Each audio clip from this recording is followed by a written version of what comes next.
bonjour. Je vous souhaite la bienvenue à notre célébration en ligne. Nous allons commencer notre célébration avec quelques chants de louange, comme d'habitude. Mais je voudrais vous demander si vous savez pourquoi on chante. Pourquoi est-ce que l'Église a toujours chanté les chants de louange? Pourquoi les paroles avec la musique et non seulement juste les paroles? Bien sûr, vous ne pouvez pas me répondre à mes questions ici dans cette vidéo.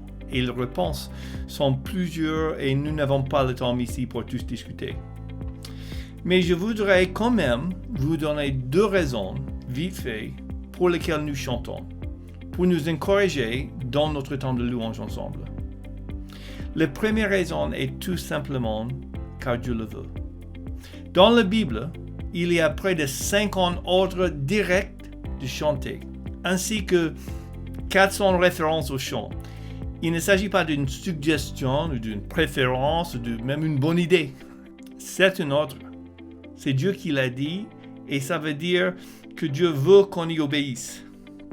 Voici 2 exemples, parmi beaucoup. Psaume 96. Chantez en l'honneur de l'Éternel, un cantique nouveau. Chantez en l'honneur de l'Éternel, habitants de toute la terre. Chantez en l'honneur de l'Éternel, bénissez son nom. Annoncez de jour en jour son salut.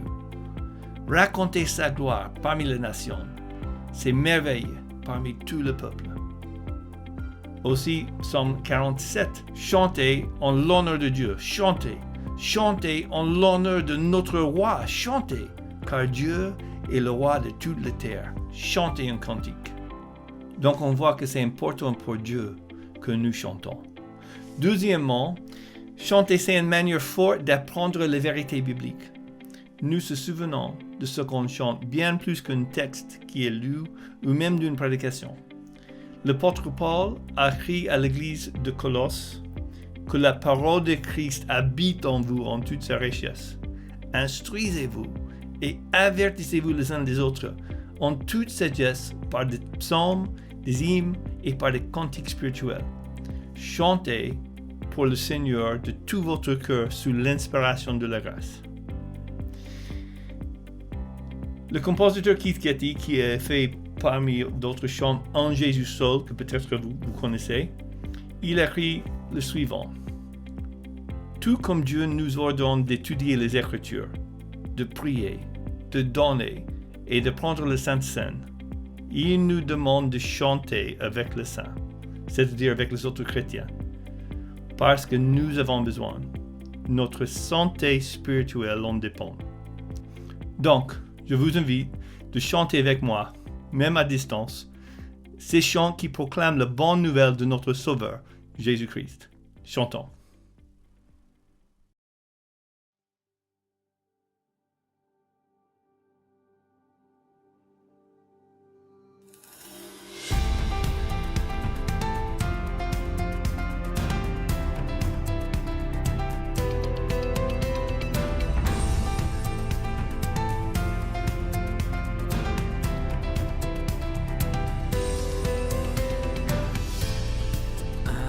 Parfait, tu t'es donné à la croix pour tout effacer de mes péchés.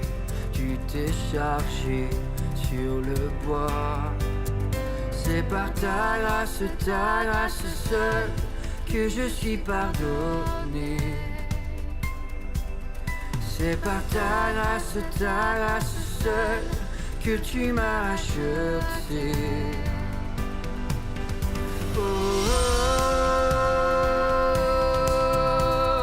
Merci pour la croix, ton amour pour moi. Ta grâce ne faillit pas.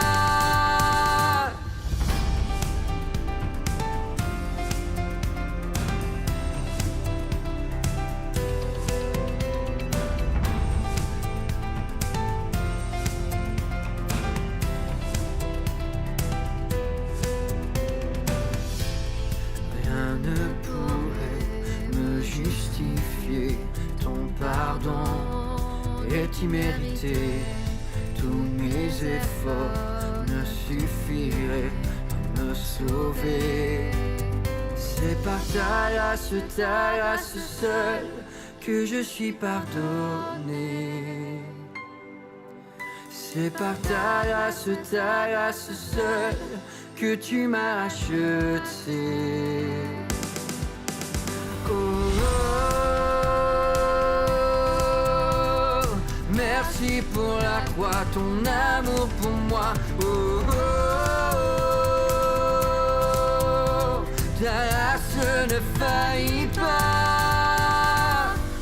Ta grâce justifie, ta grâce m'affranchit, ta grâce purifie, ta grâce m'offre la vie, ta grâce m'a sauvé, ta grâce a pardonné, ta grâce m'a comblé, ta grâce m'a libéré. Ta grâce justifie, ta grâce m'affranchit, ta grâce purifie, ta grâce m'offre la vie, ta grâce m'a sauvé, ta grâce a pardonné, ta grâce m'a comblé, ta grâce m'a libéré. C'est par ta grâce seule que je suis pardonné. C'est par ta grâce seule que tu m'as racheté. C'est par ta grâce seule que je suis pardonné. C'est par ta grâce seule que tu m'as racheté. Oh, oh, oh, merci pour la croix, ton amour pour moi. Oh, oh,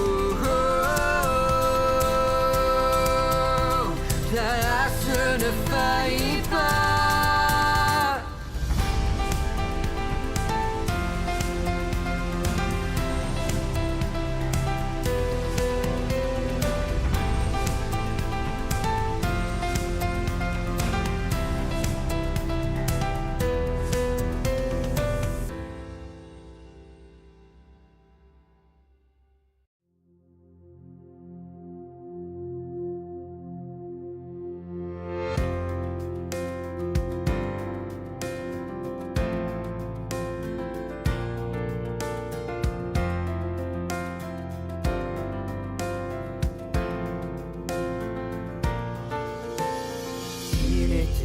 Le roi est au-dessus des cieux. Je veux le louer. Il est élevé, à jamais exalté. Et je loue son saint nom. Il est Seigneur, sa vérité régnera. Tout l'univers se réjouit dans son saint nom. Il est exalté, le roi est au-dessus des cieux.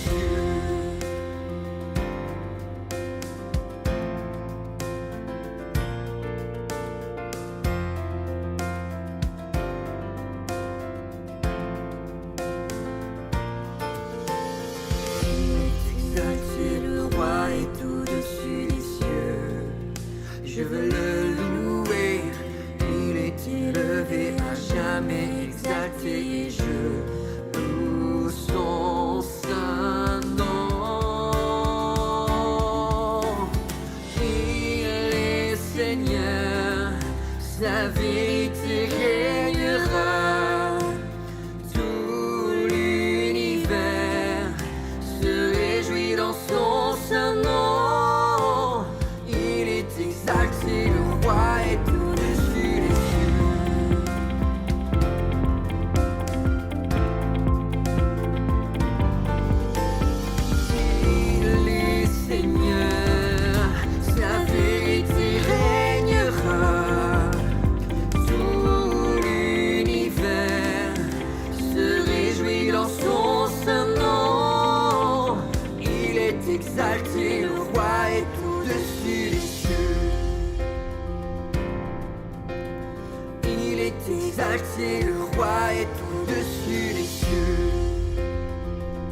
Christ me gardera.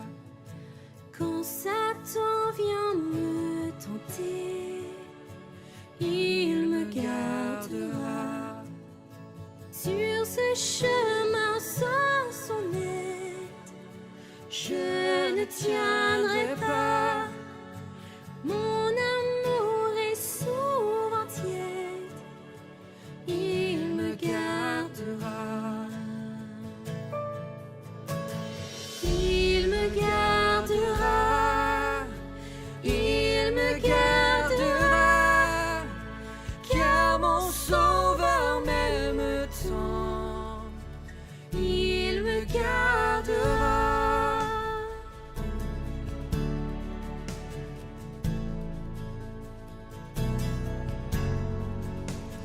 Les rachetés font sa joie, Christ me gardera. Nous sommes précieux pour le roi, il me gardera.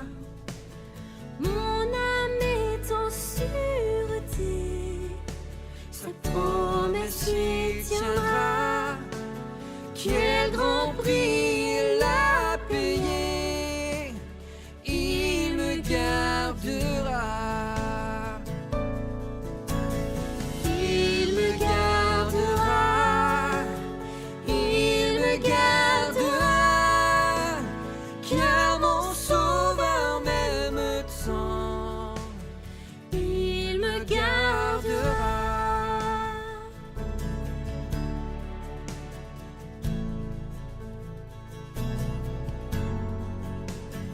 Il a souffert pour ma vie, Christ me gardera. Sa justice est accomplie, il me gardera. Avec lui ressuscité, il me gardera. Oui, enfin je le verrai quand il reviendra. Il me gardera, il me gardera, car mon Sauveur m'aime tant. Il me gardera. Il me gardera, il me gardera, car mon Sauveur m'aime tant. Il me gardera.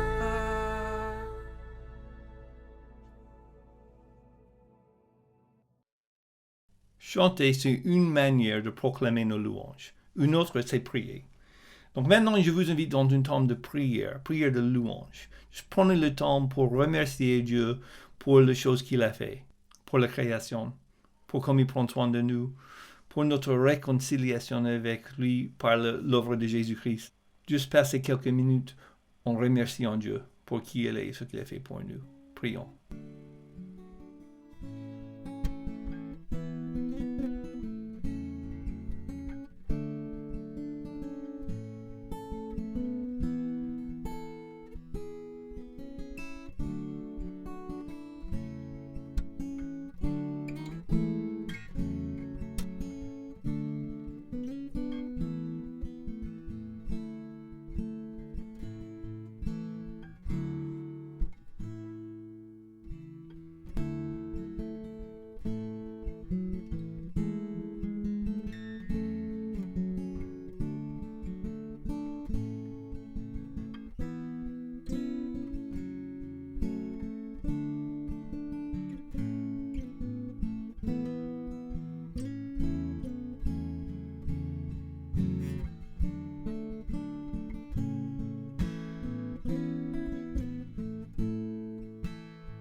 Maintenant, on va passer à un deuxième temps de prière. Et j'aimerais bien qu'on prie les uns pour les autres. Donc, si vous êtes là en famille ou en groupe en train de regarder cette vidéo ensemble, je vous propose même de cliquer sur pause et demander les uns les autres quelques sujets de prière. Et puis prier les uns pour les autres. Sinon, si vous êtes là tout seul, pensez aux gens dans votre entourage qui ont besoin de prière pour un sujet particulier et priez pour eux. Prions.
Bonjour, je suis heureux de vous retrouver pour cette série de prédications dédiées aux relations familiales et mes collègues m'ont chargé de parler de l'éducation des enfants en 30 minutes. Vous saurez tout ce qu'il faut savoir sur l'éducation des enfants. Et si vous pensez cela, vous serez bien sûr déçus. La première image que je voudrais vous laisser, c'est celle de la presse hydraulique. Merveilleuse machine industrielle. Vous mettez une tôle d'un côté, il en sort une portière. Vous mettez une seconde tôle du même côté, il en sort une deuxième portière identique à la première. Vous mettez une troisième tôle. Devinez ce qui sort, une troisième portière exactement identique à celle qui précède. Quel est le lien avec l'éducation des enfants? Absolument aucun. Nos enfants sont chacun différents et l'éducation ne saurait ressembler à une presse hydraulique. Alors je vais évoquer quelques principes que je trouve avec un verset que je tirerai du Nouveau Testament. Mais avant cela, j'aimerais donner quelques pistes générales. Et je me fonde un peu sur ce que l'on peut découvrir de la manière dont Dieu regarde ses enfants en quelque sorte, la vie qu'il nous donne en tant qu'être humain. Et la première chose que Dieu dit des êtres humains dans le livre de la Genèse, c'est que nous sommes voulus et créés à l'image de Dieu. Une expression, image de Dieu, qui signifie à la fois la ressemblance aux qualités de Dieu, par exemple, Dieu aime, nous sommes capables d'amour. Dieu est juste, nous sommes capables de justice, etc. Mais aussi, et peut-être surtout, la notion de représentativité.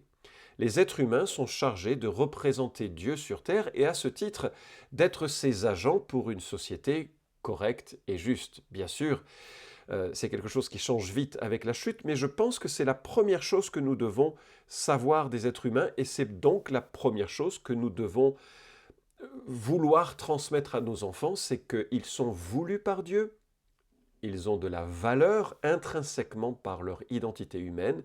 Ils ont une place dans la société qui vient non seulement de leur identité, d'être créés à l'image de Dieu, mais également de leur représentativité.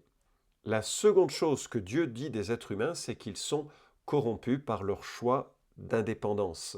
Ils ont pris le fruit révélateur de leur volonté de choisir par eux-mêmes le bien et le mal. Cela les a coupés de Dieu, mais cela aussi obscurcit profondément leur cœur. Nous sommes, nous parents, nos enfants, marqués par ce choix-là. Nous sommes pécheurs par nature, pas simplement par nos choix.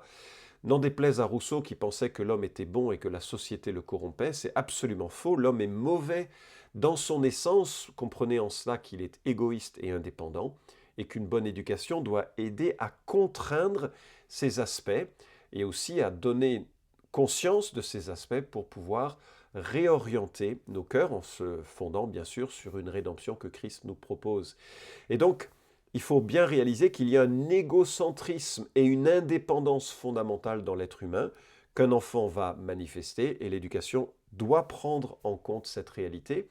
Et troisièmement, je dirais que l'éducation est un discipulat pluriel. Prenant en compte cette image magnifique, prenant en compte cette déchéance profonde, eh bien, un parent qui bénéficie de la rédemption qui est en Christ va donner à son enfant conscience de ces deux réalités et va l'aider à cheminer vers un Dieu qui est rédempteur, qui est sauveur, un Dieu dont on a besoin autant en tant que parent qu'en tant qu'enfant, et à ce titre, on est de même rang et de même niveau dans ce chemin spirituel, et on doit apprendre avec l'aide de Dieu à développer des relations saines avec nos amis, à développer des relations saines avec le travail, avec l'ambition, avec les études, avec les écoles, avec aussi l'ensemble des situations de la vie, de déception, de surprise, de souffrance, de douleur. C'est pour ça que je parle de discipulat pluriel. Enfin, et c'est la quatrième remarque que je ferai, de créer une culture familiale bienveillante et encourageante. Il faut bien comprendre que quand je parle de culture, de famille, c'est souvent quelque chose sur lequel on a un certain aveuglement, une sorte d'ambiance générale que nous donnons à nos enfants et que nos enfants connaissent ou perçoivent, qu'ils vont parfois reproduire ou au contraire, qu'ils vont absolument détester et s'en échapper. C'est important d'entendre en tant que famille, en tant que jeune couple notamment, aux jeunes parents, ce que les autres disent de la culture que nous formons. Soyez attentifs aux mots d'amis qui sont bienveillants, qui vous diraient « je trouve que tu es un peu dur avec tes enfants » ou bien « tu critiques ta femme » ou bien « tu humilies ton mari » ou bien « tu critiques constamment » ou bien « tu n'es jamais satisfait des performances de tes enfants » parce que ça crée une culture implicite dans lequel l'enfant va se retrouver, se juger, s'évaluer. Et je me souviens de ce moment assez émouvant où notre troisième enfant, Émilie, la deuxième fille, au petit déjeuner, me regarde et me pose cette question, « Papa, est-ce que tu crois que ma vie avec Jésus est authentique ?» Et je me suis dit que c'était un moment, immédiatement là, il ne fallait pas le louper. Et je lui ai demandé, « Mais bien sûr que je crois ça, pourquoi tu me poses cette question ?» Et en fait, elle s'est mise à pleurer et elle a dit « Parce que je vois Jordan et Mélissa, qui sont nos deux enfants aînés, super engagés dans plein d'activités très vocales dans leur adhésion et leur attachement à Jésus. Et ce n'est pas mon cas.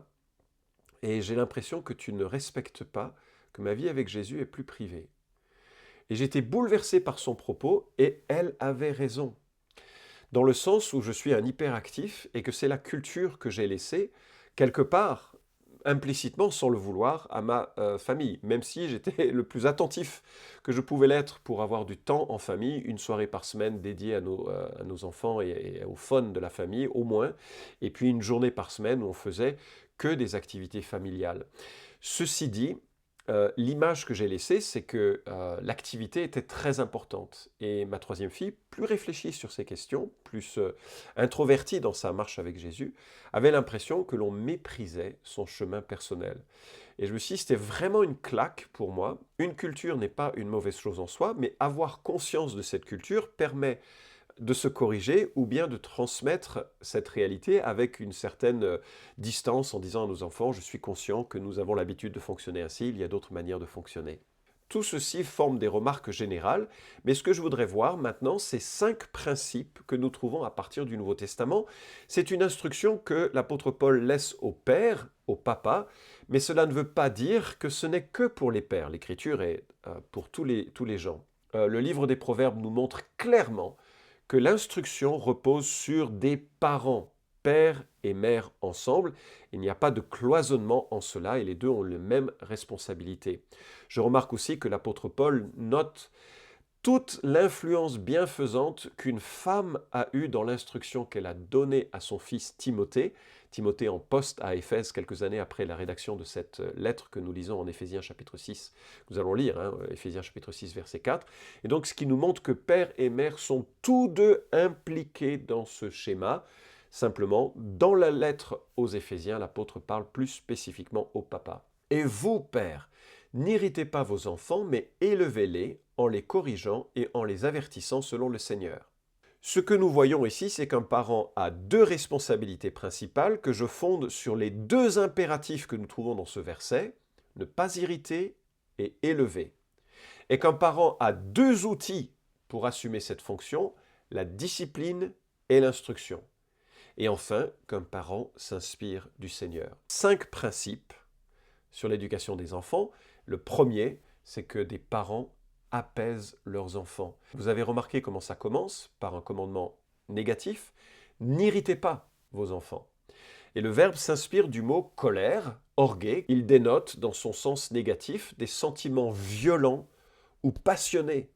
Dieu dit au père de ne pas susciter une irritation ou une colère injustifiée. La colère n'est pas forcément négative. Jésus a été en colère, il n'a jamais péché. Mais c'est très rare pour nous, qui ne sommes pas Jésus, d'être en colère sans péché. Et en fait, la Bible l'attribue plus fréquemment à la notion de la chair, c'est-à-dire l'homme naturel qui n'est pas rempli de l'esprit. La colère est destructrice. Et Paul dit, faites gaffe, messieurs, de ne pas avoir des comportements qui soufflent sur les braises de la colère d'un enfant. Il y a une responsabilité d'être des gens qui apaisent les enfants et la colère intérieure d'un enfant qui, vous vous souvenez, est marqué aussi par la chute et par le péché. Alors je vous suggère 7 domaines qui génèrent la colère chez les enfants. La première, c'est la domination. Un père ou une mère qui est un tyran dans son foyer, qui n'écoute pas, qui impose sans prendre en contexte le contexte d'un enfant, va les décourager. Jacob, dans l'Ancien Testament, s'est soucié de l'état de santé et de la faiblesse de ses enfants pour adapter son pas, et cela est un bon exemple. Deuxième chose qui irrite un enfant, le favoritisme. Regardez tout le mal qu'a connu Joseph pour avoir été le favori de son père. Est-ce que vous favorisez un enfant explicitement ou implicitement, par le regard ou par les paroles, par les encouragements sur l'un ou l'absence d'encouragement sur l'autre? Un enfant va le repérer. Le manque d'amour. Proverbe nous dit « Mieux vaut un plat de verdure là où règne l'amour qu'un bœuf engraissé si la haine est là ». Le manque d'amour va générer cette dureté dans un enfant qui a besoin de cet amour pour s'épanouir.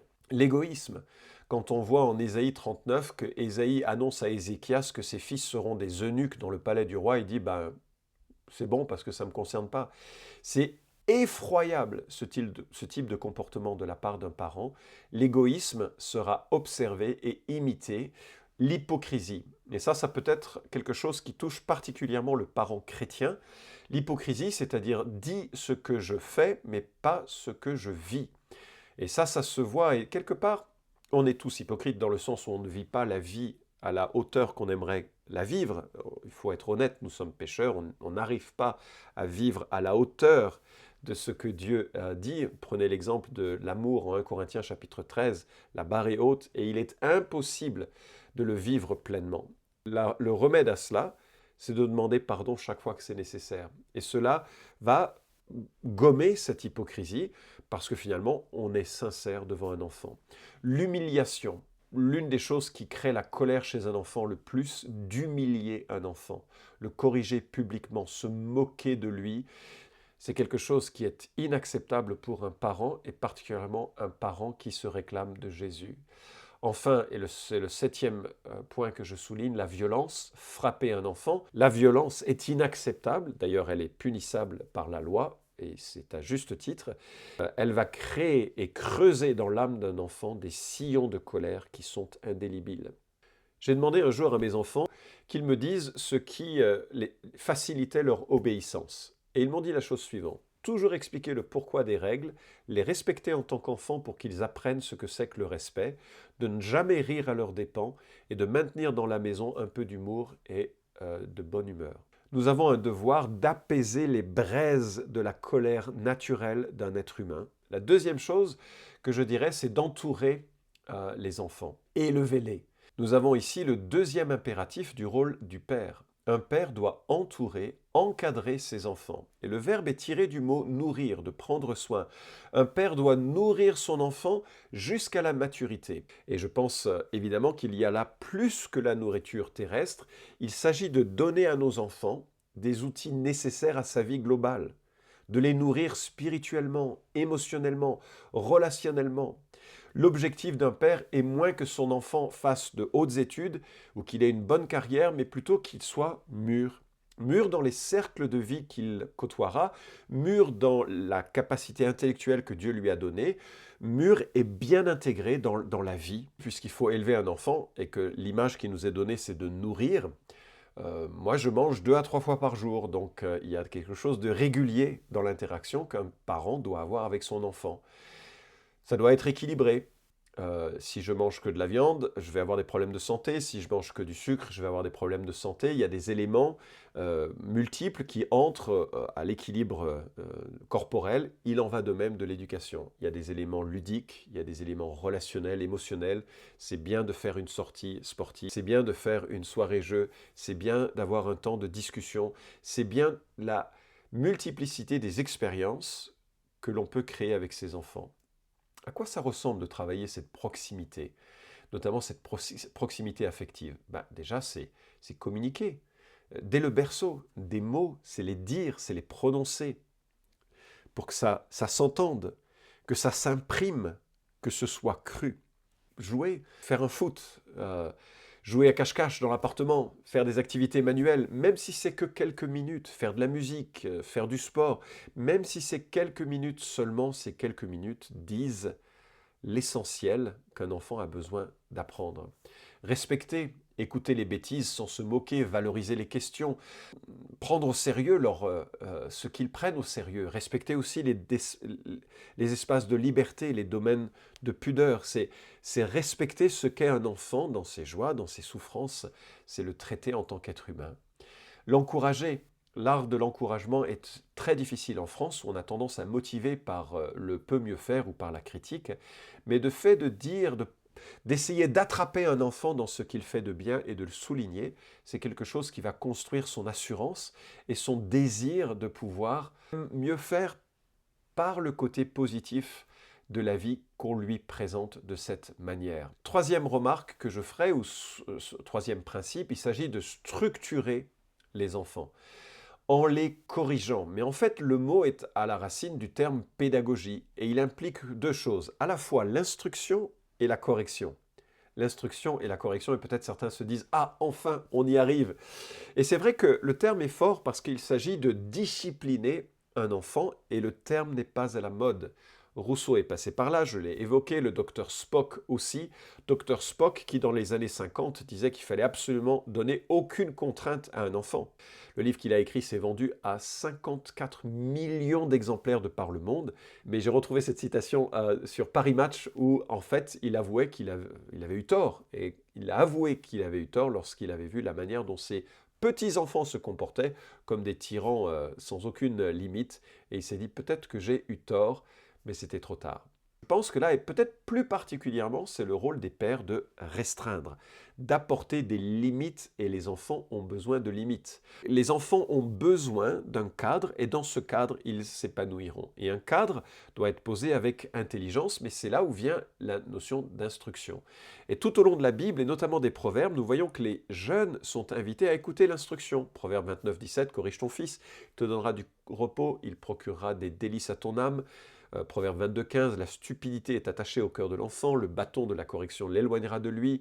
29, 15, le bâton et la réprimande donnent la sagesse, mais le garçon livré à lui-même fait honte à sa mère. Alors les questions de bâton, rien ne dit de la taille, ça peut être un bâton dans le sens de symbole d'autorité, on n'est pas obligé de l'utiliser de façon littérale ou de le voir de façon littérale. Ceci dit, le père doit placer des limites avec les conséquences qui va avec des limites. Je me souviens d'un moment où je partais en voyage et je suis revenu, c'était l'enfer à la maison quasiment. Les enfants étaient absolument sans aucune limite, ma femme était en pleurs. Et le prochain voyage, j'ai fait un petit tableau et j'ai dit, voilà, j'ai expliqué aux enfants, je vais demander à maman d'écrire un petit sourire ou bien au contraire un petit sourire inversé pour chaque fois, chaque jour où vous n'avez pas respecté maman, ou vous n'avez pas obéi à ce qu'elle vous disait. Quand je rentrerai, il y aura des conséquences pour chacun de ces sourires inversés. Et effectivement, quand je suis rentré, il y a eu des conséquences qui sont tombées sur chacun de nos enfants en proportion de ce qui s'était passé. Et ça a donné un cadre qui était nécessaire pour le prochain voyage, mais aussi pour la vie tout court. Gisèle Arus-Révidi, qui est une psychanalyste, écrit sur les pères immatures. Un père immature est un père qui n'assume pas ses responsabilités éducatives et financières vis-à-vis de son enfant. C'est un père qui ne se place pas comme porteur de la loi, rôle qui, d'ordinaire, permet à l'enfant de se structurer. Et on voit dans l'Écriture les fils d'Élie, qui étaient des vauriens et qui ne connaissaient pas l'Éternel. 1 Samuel 2,12. Élie était un prêtre qui faisait bien son travail, ses enfants étaient des vauriens. Ce qui est intéressant, c'est de voir comment il traitait ses enfants devenus adultes. Élie était fort âgé et il apprit comment ses fils agissaient à l'égard de tout Israël. Il apprit qu'il couchait avec les femmes qui s'assemblaient à l'entrée de la tente de la rencontre et il leur dit « Pourquoi faites-vous de telles choses? Car j'apprends de tout le peuple vos mauvaises actions. Non, mes fils, ce que j'entends dire n'est pas bon. Vous poussez le peuple de l'Éternel à la transgression. Ça, c'est une éducation molle. Oh, c'est pas bien ce que tu fais. » Il aurait dû prendre le taureau par les cornes et avoir des mesures strictes, ne serait-ce qu'en les retirant de la prêtrise. Cette mollesse était terrible et a causé leur perte. Quatrième principe, instruire ses enfants.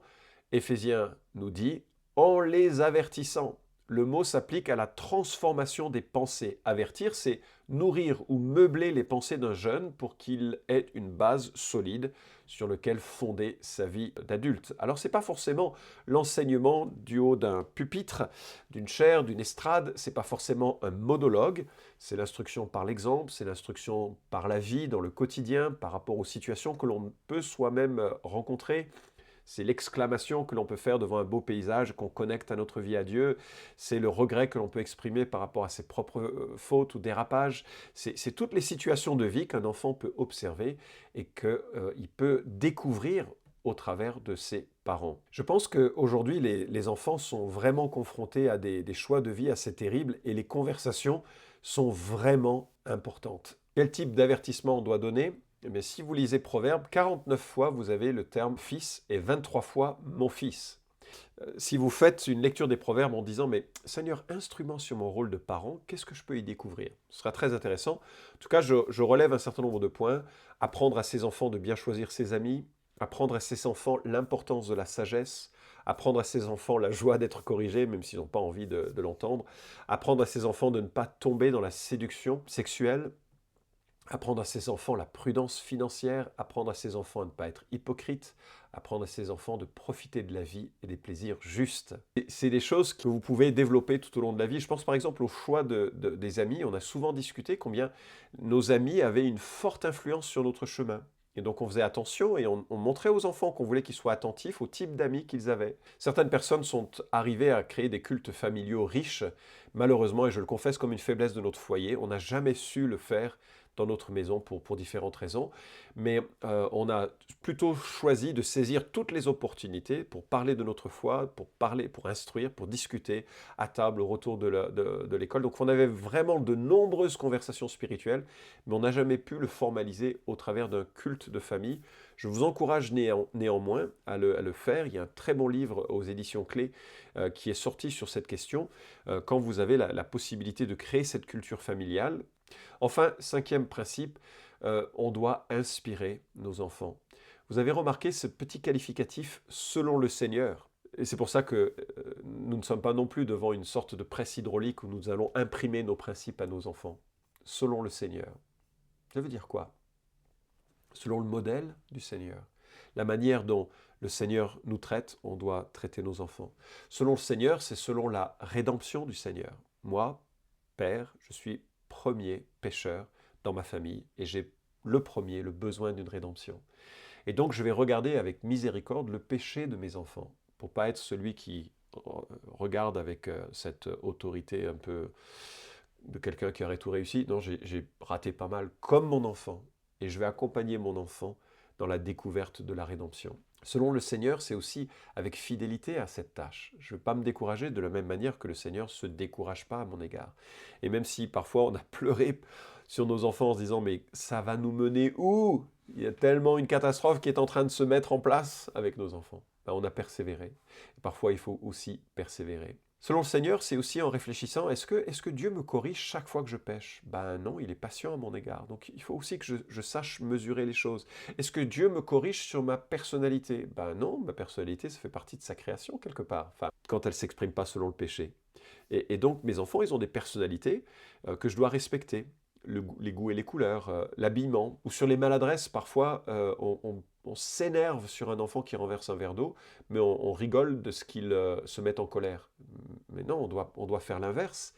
Les maladresses d'un enfant, ça fait partie de l'apprentissage de la vie. Peut-être on peut les aider à contrer les conséquences de leur maladresse en épongeant ce qu'ils ont ou en redressant les choses qu'ils ont fait, mais c'est pas là où il faut se mettre dans un processus de discipline. Il faut se mettre dans un processus de discipline quand il y a une question morale, pas quand il y a une question de personnalité ou d'immaturité. Mais toujours de garder, je pense que c'est vraiment ça qui compte, que l'objectif, c'est que nos enfants soient sauvés. C'est pas, voilà, selon le Seigneur, c'est aussi dans cette dimension d'un discipolat global. Quels pourraient être les points d'action concrets sur lesquels fonder la suite de ce message? Apprendre les uns des autres, c'est super. Nous, on a bénéficié d'avoir créé un petit groupe de parents. On s'est vus pendant quelques mois, une fois par 15 jours, je crois, pour discuter de différentes thématiques, de l'éducation, de la correction, de comment vous faites, qu'est-ce qui se passe, comment on peut faire, comment vous aborderiez ça, donnez-nous conseils. Et la pluralité des conseils nous a aidés à structurer certains moments. Deuxième remarque, marquer les moments clés. C'est intéressant que beaucoup de traditions religieuses, juives, catholiques, ont marqué les étapes de croissance de certains événements. Alors, comme le Nouveau Testament ne nous le demande pas, ça doit être une culture de famille plutôt qu'une culture d'église, mais ça peut être utile de marquer des passages un peu naturels que l'on a. Rentrer au collège, rentrer au lycée. Moi, je sais qu'avant que Jordan n'entre au collège, je l'ai emmené pour 3 jours de randonnée, sac à dos, en autarcie, en autonomie. Et chaque soir, j'avais une lettre, un petit cadeau, et on discutait de problématiques qui allaient venir devant nous. Et je lui ai dit combien je l'aimais et combien je voulais, enfin, vraiment qu'il parte de la vie de notre famille en tant qu'adulte responsable, que j'avais pas du tout l'envie de le brimer par des commandements constamment. Troisièmement, parler des grands sujets de la vie. La question du genre, de l'identité, faut en parler tôt maintenant. La question de la drogue, de la sexualité, du choix de ses amis, la question financière. Trouver des illustrations, trouver surtout le pourquoi des principes bibliques. Pas simplement « tu es comme ça, c'est comme ça ». Pourquoi? Pourquoi Dieu est bon de nous avoir laissé sa parole et ses commandements? Et je suppose que parler de ces grands sujets de la vie, ça évite qu'il découvre ces questions avec ses amis. Donc je pense qu'il faut être en amont de la découverte de ces questions avec les amis, parce qu'eux, ils auront un avis un petit peu différent. Quatrième remarque concrète de conclusion, si vous devez faire une erreur, faites une erreur du côté de l'amour plutôt que du côté de la discipline. Un excès d'amour se rattrape plus facilement qu'un excès de colère et de discipline. Ça, c'est plus compliqué, ça crée des sillons beaucoup plus durs dans la vie d'un enfant. Et donc ça me conduit à mon 5e point concret, demander pardon souvent. C'est ce que l'on a découvert en discutant avec des enfants dont on trouvait qu'ils avaient réussi dans leur passage à la vie d'adulte. On leur a demandé qu'est-ce que vos parents ont fait de bien. Et ils ont systématiquement dit, on savait qu'ils nous aimaient et ils demandaient pardon souvent. Et donc on a essayé de dire ça à nos enfants, qu'on les aimait et on demandait pardon souvent, enfin quand c'était nécessaire. Et bien sûr, montrer toujours Jésus. Un enfant qui pêche, il a besoin d'entendre qu'il y a une grâce de Dieu pour un enfant qui pêche, comme pour un adulte qui pêche. Et que notre point, notre structure, notre ancrage, c'est la grâce de Dieu qui nous apprend à grandir. Et là, il y a toute une dimension rédemptrice. J'ajoute un dernier point. Peut-être tu me permettras de parler plus directement aux pères qui m'écoutent. Ce dernier point est le suivant. Accrochez-vous à votre mariage en tant que père. C'est sûr qu'il y a toujours une phase compliquée et difficile à gérer quand on est père, et que notre épouse est vraiment épuisée par l'éducation des enfants, épuisée parfois par à la fois l'éducation des enfants et peut-être un travail, et où la relation de couple est fragilisée. La tentation est forte pour un papa de regarder ailleurs, de se retirer de la vie de couple. Je vais te dire un truc, tu crées des sillons super compliqués dans la vie de tes enfants dans cette situation. Alors il y a une grâce pour ceux qui ont vécu le divorce. Je ne veux absolument pas accabler quiconque. Il y a une grâce aussi pour les enfants qui ont vécu le divorce. Mon épouse l'a vécu. Voilà, c'est un sillon, mais c'est aussi un sillon que Dieu a guéri. Donc je ne veux vraiment pas accabler quelqu'un. Je veux encourager par contre les pères qui se posent la question. Est-ce que vraiment je vais y arriver? Je vais te lire une lettre. La lettre d'une jeune fille qui est devenue adulte et qui parle de son père. Je me souviens du jour où mon père est parti. Il s'est agenouillé, m'a embrassé et a pleuré. La petite robe d'une enfant de 5 ans ne pouvait me protéger des frissons qui m'ont envahi. N'allais-je plus jamais ressentir le doux chatouillis du bout de ses moustaches? Ses bras qui semblaient si forts allaient-ils s'en aller pour toujours? Quelle serait la vie sans un père? Les années suivantes offrirent une réponse à ces questions. Mon enfance ne fut pas paisible. Balader avec 2 frères entre foyers d'accueil, membres de la famille, etc., lorsque c'était possible, ma mère, je me suis endurci pour survivre à ces temps difficiles. Mon innocence s'est vite effacée pour aborder une conception cynique du monde. Ne compte sur personne et personne ne te décevra. Avec la fête des pères, tous ceux qui n'ont pas de père comprendront qu'une telle perte ne cesse pas avec les années. Les cicatrices sont comme une peau trop fine qui couvre une blessure trop profonde. Sous la couche protectrice se trouve beaucoup de tendresse. Pendant longtemps, je n'ai rien connu de la tendresse. Je ne m'occupais que de la protection. Prendre contrôle de mon futur, acquérir une bonne éducation, m'élever au-dessus de l'héritage de ma famille. Je suppose que vous pourriez dire de moi que je n'avais aucun objet de foi et que j'ai donc appris à croire en moi-même. Ce n'est que lorsque cette stratégie intenable m'a laissé tomber, en me laissant plus seul que jamais, que j'ai dû affronter cette absence de père. J'avais la trentaine. Sentant un vide spirituel, je me suis lancé dans une recherche de Dieu. Le nouvel âge offrait un énorme avantage. Je pouvais me perdre dans plein de détails, empruntant ici et là diverses conceptions pour construire un Dieu à l'image de mes propres aspirations. Handicapé par l'absence d'un vrai père dans ma vie, voir Dieu seulement comme une force éloignée et impersonnelle, je pensais que je pouvais m'approprier cette force et reconnaître ce Dieu en moi pour la manipuler afin de trouver le bonheur. Avec mes yeux rivés sur le sol, le bonheur était aussi haut que mes yeux pouvaient regarder. Je pensais que je cherchais l'amour de Dieu, et pourtant, cet amour inconditionnel de Dieu s'est manifesté. Alors je comprenais que Dieu n'était pas dans cette recherche. Petit à petit, il s'est approché de moi, il a adouci progressivement mon cœur. Combien j'étais prête le jour où j'ai la première fois compris que Dieu était mon Père. Enfin, j'étais la petite fille de quelqu'un. À ce jour, 10 ans plus tard, je ne puis approcher Dieu d'une manière intellectuelle, mais seulement comme une enfant qui, sans réserve, se donne à l'amour d'un Père. Comme le dit le psaume 27:10, « Car mon Père et ma mère m'abandonnent, mais l'Éternel me recueillera. » N'est-ce pas un miracle que quelqu'un qui n'a pas eu de Père terrestre puisse trouver un Père céleste dont l'amour peut guérir? Notre Dieu n'est-il pas nommé Yahweh Rapha, le Dieu qui guérit? N'est-ce pas le plus grand privilège que de l'appeler Papa, Père? Voilà, j'espère qu'on s'accrochera en tant que parents à aimer nos enfants, leur donner le cadre dont ils ont besoin. Laissez-moi prier pour que Dieu nous accorde à tous cette capacité. Dieu et Père, je te prie pour que tu accordes aux familles de notre assemblée, aux familles qui nous écoutent, la capacité de te refléter dans toute l'intention que tu as pour les parents, mais aussi de te montrer dans l'éducation pour que nos enfants, nos petits-enfants aient le désir de découvrir ce Père bienveillant, ce Dieu créateur qui adopte les êtres humains qui ont confiance en lui, qui se repentent, qui les adopte pour une relation vivante, pour une relation extraordinaire et éternelle avec toi. Merci d'être un Père bienveillant qui a couvert nos fautes par le sacrifice de Jésus. Bénis ce qui a été dit pour l'appliquer de façon pertinente, avec sagesse, dans chacun de nos foyers. Au nom de Jésus. Amen.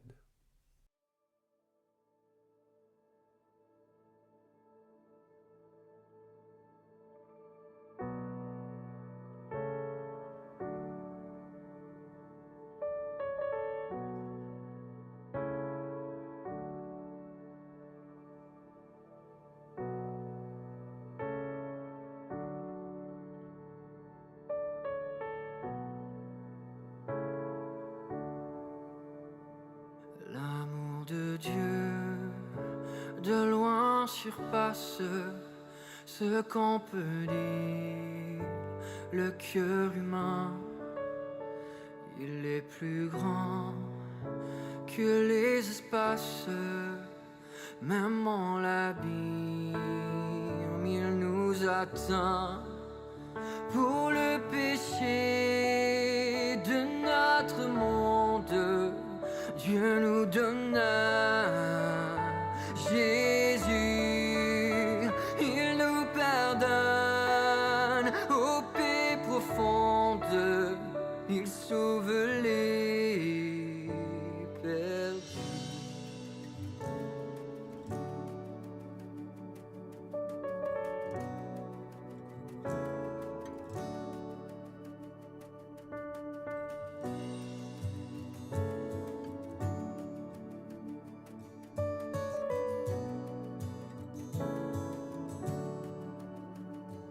Verser de l'encre dans les ondes, changer le ciel en parchemin, tonder la plume à tout le monde, et que chacun soit écrivain.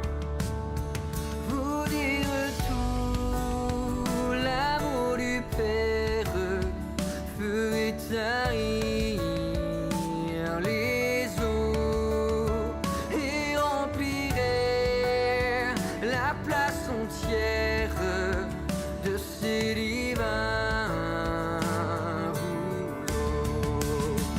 L'amour de Dieu, si fort, si tendre, est un amour sans fin. Tel est le chant que font entendre les anges et les saints.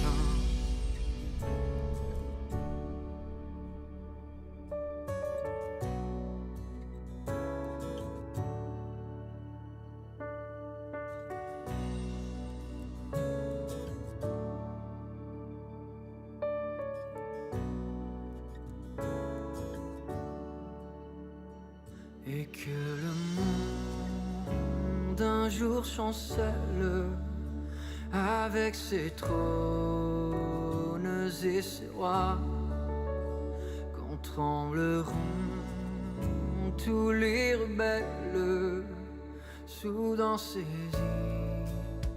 d'un grand effroi. L'amour de Dieu que rien ne lasse, pour nous encore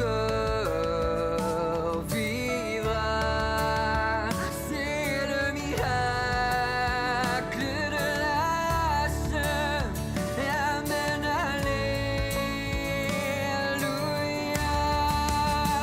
L'amour de Dieu, si fort, si tendre, est un amour sans fin. Tel est le chant que font entendre les anges et les saints. L'amour de Dieu, si fort, si tendre, est un amour sans fin. Tel est le chant que font entendre les anges et les saints.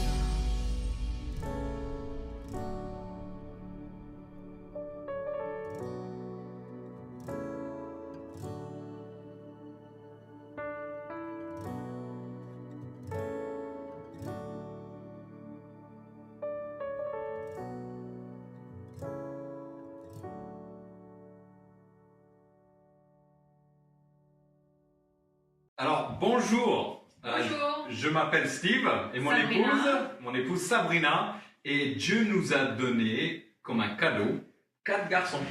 Donc, on a le plus âgé qui a 15 ans et le plus jeune qui a 8 ans.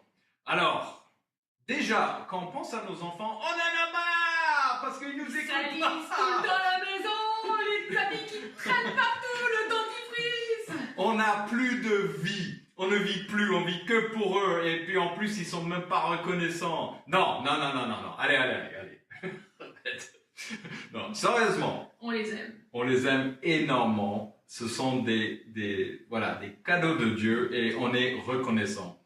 Et d'ailleurs, chaque enfant est unique.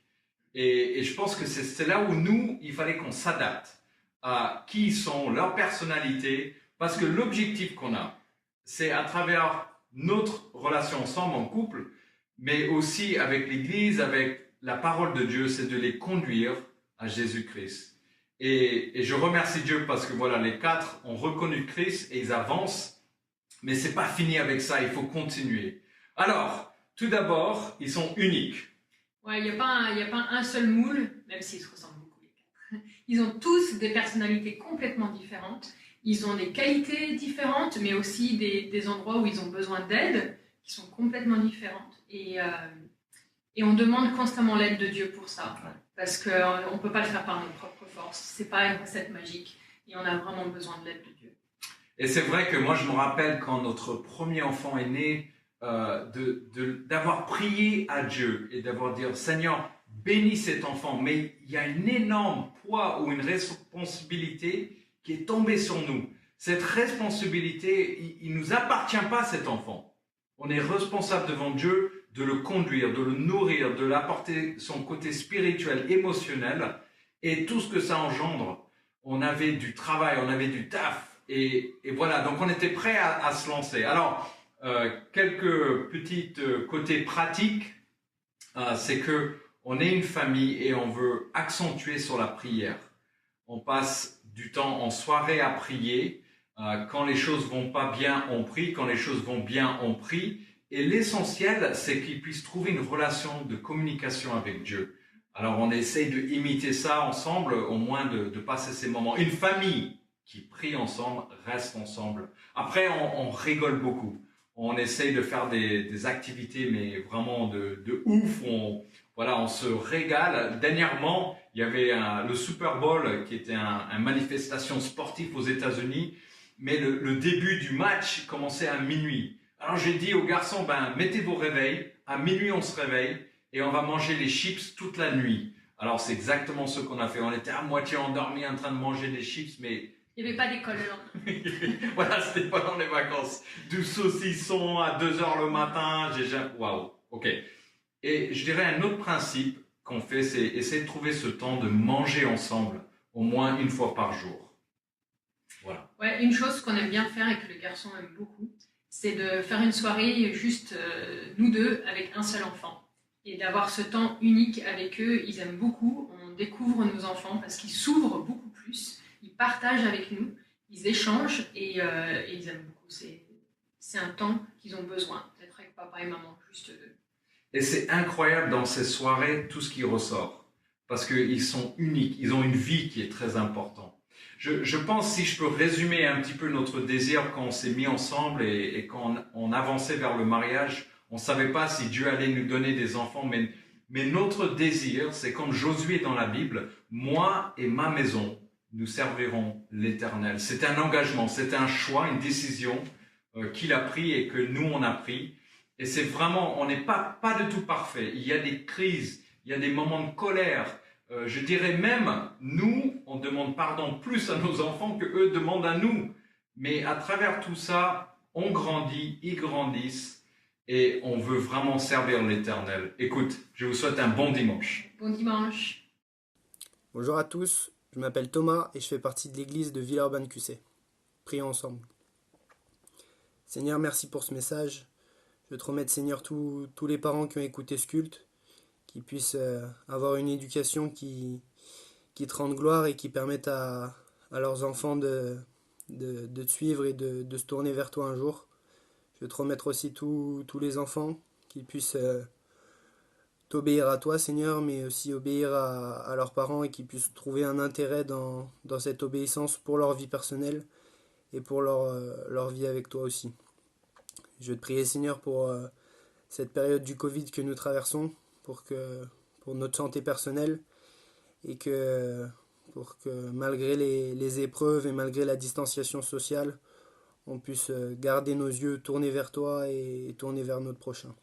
Amen. Notre culte touche à sa fin. Je vous souhaite tous un excellent dimanche et une excellente semaine.